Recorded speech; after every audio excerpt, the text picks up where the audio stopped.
Hello there, Gemini, sun, moon, but rising sign, especially the month of November is going to help you relieve your debts, power up your career to a new level of ambition, drive, success, and expansion. And you are the captain of your life, determined, focused, grounded in good decision making, and looking deeply at what motivates you to be successful so that when you reach that mountaintop of success, which is happening pretty quickly, you are satisfied with the mountain you climbed. If that kind of predictive content is of any interest to you, welcome to my channel. My name is Lori Lothy, and please like and subscribe to me because it helps my channel grow. But I'm also a Hellenistic whole sign astrologer using the tropical Western zodiac. I love the idea of that astrology can help us navigate the sky by making choices and proactive stances about the, navigational stuff ahead. I wouldn't walk into quicksand if someone told me it was up ahead. I'd avoid it. Sometimes astrology is that simple. And by the way, if you're wondering where I am, because I'm on the road a lot, this is my sister Nancy Lynn's home, and I'm visiting her. And she is a Hellenistic whole sign house. I mean, I am. She is a healer of great proportion, and she does this Reiki pendulum work, and she's healed me of like so many things at a distance and in person. Just recently, she got me over something that should have required maybe antibiotics, but I'm healed. So healingwithnancylynn.com, gratitude 20 is her special. That's for you guys to find out about. Healingwithnancylynn.com if you want a distance healing to get over something. She's wonderful. Reiki is a wonderful healing tool. Check my box for her website. Now, and her special is for the month of November, gratitude 20. Let's get rolling. It's gratitude because it's Thanksgiving. So we're going to talk Gemini, rising especially, right? Sun and moon secondarily. First of all, let's talk about the big elephant in the room, right? Mars moving through the sign of Gemini from August 20th to March the 23rd. Rare, rare, rare transit. So rare and so wonderful. So good for you. So like you leveling up around all things Mars can give you in your first house. Mutable Geminis have a hard time making decisions, for example, or they change their mind a lot. They can be kind of fickle, and all of a sudden you're decisive, focused, clear. You do not suffer fools gladly. You'll tell your client, audience, other to fucking bugger off. Excuse my language. I'm a progressed ascendant in Gemini. I have no patience now for trolls anymore. I used to like try to reason with a troll. I'm like, well, forget that. Let's just block them. If you're going to troll instead of make constructive comments. So there's a quality of anyone in the Gemini sphere who's a rising energy, whether it's progressed or natal, of really feeling like you got your Mars on, right? You have your clear boundaries. You can say enough or no in a healthy way. I just encountered this in my new love relationship, where I was able to state a boundary that was a non-negotiable for me in a really clear and refreshing way that I normally can't do. And you might also find that if you need any surgery or want any surgery, this is really good placement for that. I thought maybe I might get a little dermabrasion or something. I'm 60, but I haven't done anything cosmetically ever. I thought I might do that when Mars is out of retrograde. So Mars is retrograde. No, don't do it when he's retrograde. But he's a god of surgery, scalpels, and sharp objects in the house of you, right? For all of this rare, once in a lifetime, 7-month journey. And it's really rare. And your decision-making power is excellent right now. You're really on your decision-making power, momentum, motive, and action plans. Okay. So that's a backdrop. And what I want to say is simple, is that if you do want to have any surgery, elective or otherwise, cosmetic or otherwise, because the first house is the body, then wait until he's in direct motion after January 12th, because he started retrograding October 30th. Not to make you worried if you already have something scheduled. I'm not here to give you medical advice. I'm just saying better off that he be direct, because in retrograde, it's kind of like something might need to be redone later on. It wasn't the best result. Not always. So there's many ways to look at your chart medically. You need to see a medical astrologer, not me. Second of all, I want to say that this Mars is looking into your 10th house, like gazing, upward, like wistfully at Jupiter this month. Nothing better for you than the Mars-Jupiter energy, even in a square. Jupiter is in your 10th house, opening up a corridor of really powerful momentum in your career. And this is a Jupiter story for you, Gemini rising, that you've experienced before, okay? You want to go back and look at the Jupiter transit through your 10th house, which was the first 5 months and a half of 2022, and then a little bit back in the spring of 2021. The dates are going to escape me, but something like March through to July. Those were windows of career leveling up, uplift, takeoff, reputation expanding. I have a progressed Gemini ascendant. Both of those times I had kick-ass results in 2 different classes I taught, where the first time ever both in, May of 2021, and then in the spring of April, May of 2022, I made a huge amount of money relative to my current expectations by teaching classes. So here's Jupiter back again, right? And he's planting seeds of expansion, growth, and goodness in your 10th house. Well, Mars in the house of you is looking up at him. No, it's not a deeply aspectual connection, but it still counts, right? They're within like, oh my God, Mars retrograde, they're within a decent degree of each other, 5 degrees. So they don't meet, but it's kind of like still there. So you're taking actions, making bold statements and plans, moving in a direction, Mars's directions, that help Jupiter help you be successful. Jupiter can be the boss, someone in high power, someone above you. And if you're independently employed like me, like a famous podcaster wants me on the show, that would be an example where people in high places can really bring you up the mountain of success. This doesn't last. And you're not going to get this for 12 more years. So you may as well grab a hold of the good weather when it's here. Mars will be only going to 28 degrees, moving very slowly as he retrogrades backwards from October 28th to November 23rd. Then he slows down to station. So a lot of the month of November is at 28 degrees of the sign of Pisces in your 10th. Obviously, if your sun, moon, or rising is anywhere near that 28th degree, let's say 25 to 29 Pisces, Gemini, you really get a lot of intensity from this, a lot of goodness. And as he is moving into direct motion on the 23rd and will be direct until December 20th when he gets back to Aries, your 11th house of good spirit, you have momentum. Things are like moving forward. You are establishing new kingdoms of success in your career. And later, as he goes into Aries for the first 5 months of 2022, great gains from your career, reputation-wise, earnings-wise, revenue-wise, etc. So I'm looking forward to that because I have that progression in Gemini. Now, the other thing I want to point out is this. You also are experiencing that movement finally of Saturn in your a 9th house of God, spirituality, beliefs, religion, faith, foreign lands moving direct. Now, if we just go very little, and passports and visas, we've all been in constraint around travel into to foreign shores and lands because of the pandemic over the last 3 years. But, for you, it hit you a little harder than most for some reason. And so Saturn here, has been constricting and restraining you from big foreign land trips and travel ever since December of 20, but even before then, right? He even tiptoed in early, spring of 2020 into this part of your sky. So we all got locked down, but you felt it more than most people. I'm going to use me as an example. Don't hate on me, but I chose not to be vaccinated. So in Canada, we had restrictions that didn't allow me to even get on a plane in my own country for 8 months or a train. There's big lawsuits that are trying to go on to see if that was even legal, that a federal government could do that to its 6 million unvaccinated citizens. Anyway, so the other thing I want to say is that if you've been trying to get an academic thing off the ground or a book published or find an agent, that's really hard too.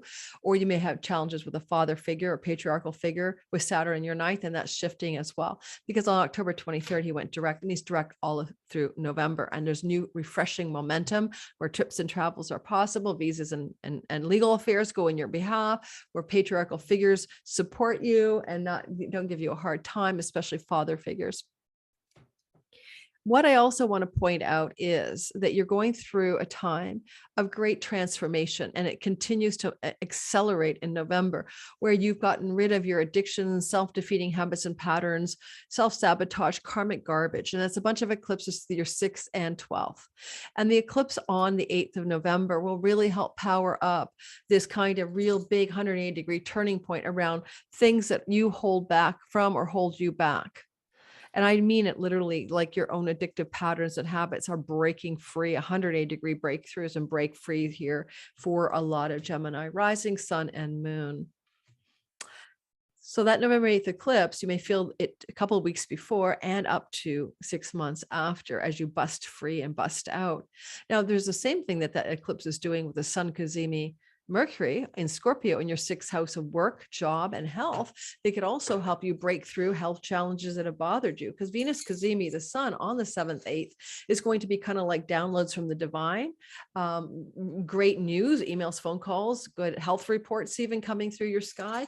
Also possibly a contract or agreement, Mercury Sun, that's spitting out of the sky after November 8th for a new job, new workplace environment, new place of employment. If you're an employed type of person, look to breakthroughs there this month as well, where you get your dream job. Don't forget Jupiter in your 10th is trying to help you do that.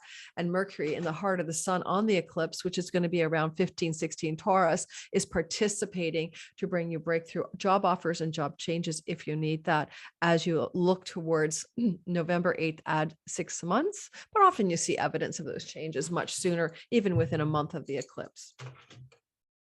It is a lunar eclipse, so it's a full moon that's being eclipsed, and it will be visible in certain parts of the world, the west coast of North America, for example. If you live there, it really also fortifies and impacts you quite strongly because you live within the penumbra or shadow of the eclipse. I'll be talking more about that in my full eclipse video to know where in the world this impacts you. So please like and subscribe so you know to get ready for that. And since I'm talking to you already, check my description box, get on my Cosmic Moonshine newsletter, all kinds of freebies, perks, awards, monthly draws for free readings, and a 30% discount code for a reading with me, if I haven't mentioned that up front. So all the stuff is in my description box. I got giveaways, how to cast your chart. Yeah, go there.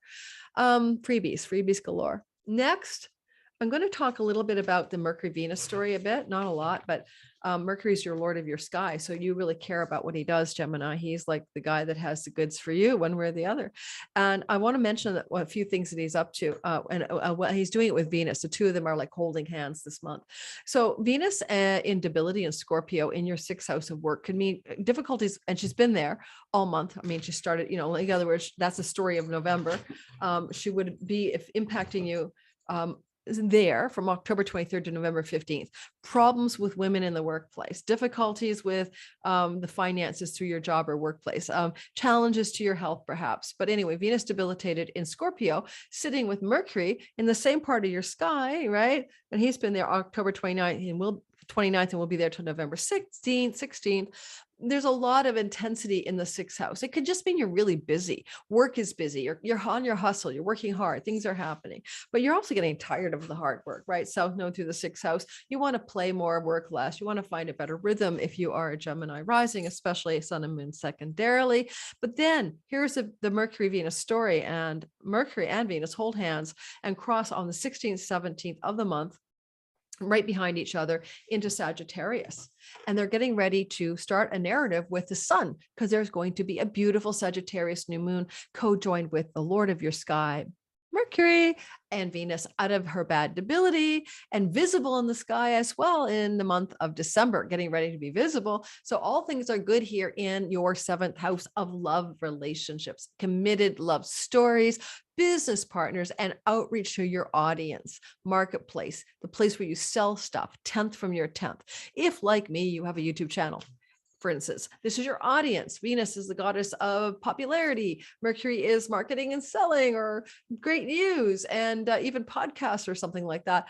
And then the sun is, of course, just the vitality and the energy is there. Like the current is flowing through your seventh. So there's definitely good news about relationship stuff. It's primarily a significant committed love story. If you're a single Gemini, in comes a potential new love story germinated on the new moon in Sag on the 23rd of the month. I'll have a whole separate video about that, but it's a good one because Jupiter will go direct on the very same day in the house of your reputation, and Jupiter in that relationship to the new moon can bring a new relationship into your life. There is going to be a Venus talking to Jupiter, and that is called a very auspicious or flowing energy just before Venus leaves Scorpio, right? She's going to trine Jupiter in your 10th house. This is definitely raises and promotions, but it's the dating house, the sixth house where she does the trine. So would you start dating somebody when Venus is doing this love up with Jupiter around the 14th and 15th of November?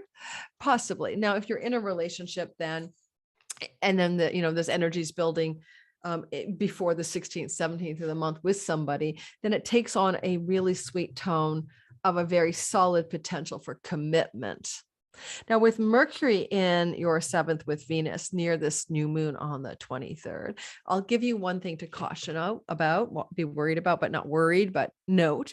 Mercury in Sag is debilitated. He's not in a place where he can pay attention to details, and conversations can be very fantastically inspirational between you and a business partner, you in a legal matter, or you in a relationship story where nobody's talking about the real details that need to be talked about. So conversations can be inspiring, but not realistic, detailed, or factual. So pay attention to a tendency for you or your partner to kind of make everything confabulated and really, really good and super happy and inspiring and super optimistic, right? Because it's Sag.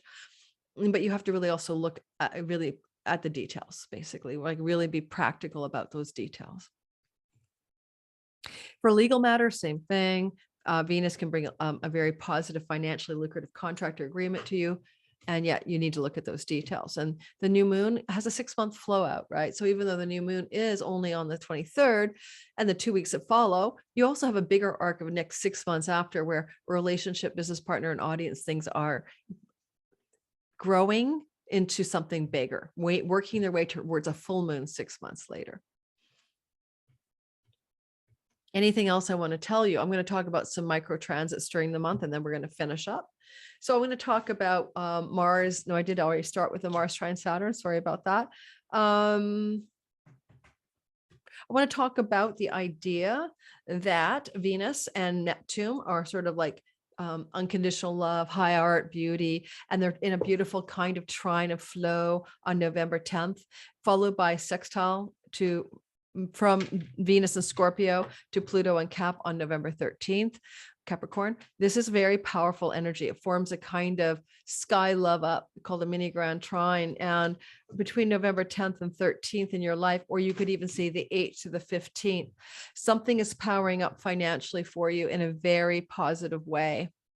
Venus is a money goddess from a work house. Pluto is a wealth god in a money house of equities, markets, credit card debts, etc.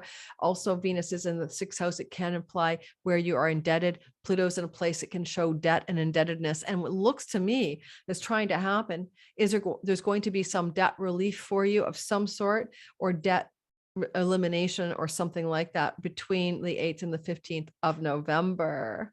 And with Neptune, it just feels very hope springs eternal, dreamy, beautiful. Neptune, Jupiter, magical opportunities, alchemical moments financially, something like that. There's a bit of a kite in the sky forming as well. And, using your strategy financially, I'll be doing a separate video on this, using your strategic mind in your money houses, you can really up level your finances in quite the beautiful way, but mostly around debt, some of it around job. And lastly, if you want to travel to a foreign land, and I bet you do, Venus here in her relationship to this particular sky could open up corridors of an opportunity for a journey somewhere, but she'll likely bring that home or activate that more after she gets to the 23rd in the new moon, all right, and begins to sextile your house of foreign lands. I don't think you're going to go anywhere until Jupiter's direct and until that full moon after the 23rd of November, but then you might be off to a foreign land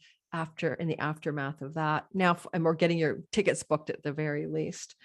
I would even wait to book a ticket till after the 3rd week of November if you're going to try such a thing. Lastly, couple more items here. Gnarly territory of Mars, the defogger of the fog on your windshield, in a square to Neptune, the god of the fog, November 16th to the 22nd. This actually could be very good, right? It's a square, but we want to get rid of the illusion, delusion, fantasy, and the foggy glasses of how we perceive reality for Gemini rising, because Mars is in the house of us. And he's defogging things that we're not seeing clearly in our reputation, career, and purpose sector of the sky.